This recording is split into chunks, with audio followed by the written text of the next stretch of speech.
Everybody, Merry Christmas and welcome to the Rectory. I'm so glad you're joining me here.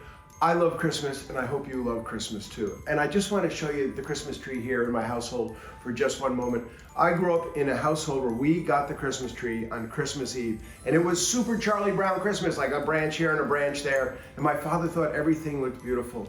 Jennifer and I went and got this tree. I thought we were a week ahead of time. It turned out it was the last hour of the last day selling the tree. So here's our tree as it is.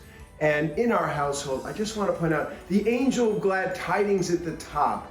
The angel of glad tidings, my mother always had beautiful angels at the top. My kids, no way they're not going to have that styrofoam angel that one of them made in 3rd grade. And down below it, there is a strawberry. I grew up in a household for one time, my mother put our whole tree in strawberries. And when my kids were little, our tree was in strawberries too. Beautiful. We put our Christmas stuff in the basement in Ohio. The field mice came in and ate all but 2 left. But the tree has so much with it. I mean, here's Nicholas and Myra, St. Nick. Up here, we've got St. Francis of Assisi after our pilgrimage there. And every year, there's nothing I love more than the hip pink sheep that my mother picked up during one of her other phases here.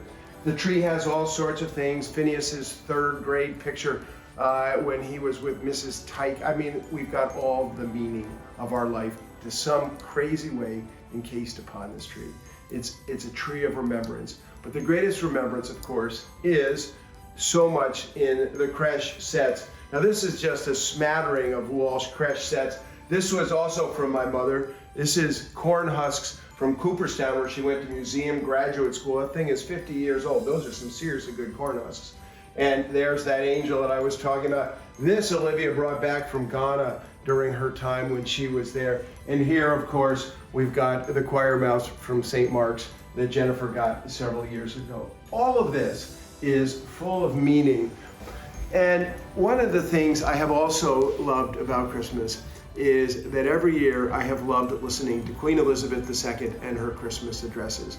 Now, God rest her soul, the Queen has died, but I want you to know that I spent about 2 weeks listening to 25 of her addresses. They are really brilliant. And so if you need a little bit more Christmas address, turn to the Queen. But I want to share one thing the Queen said in one of her addresses.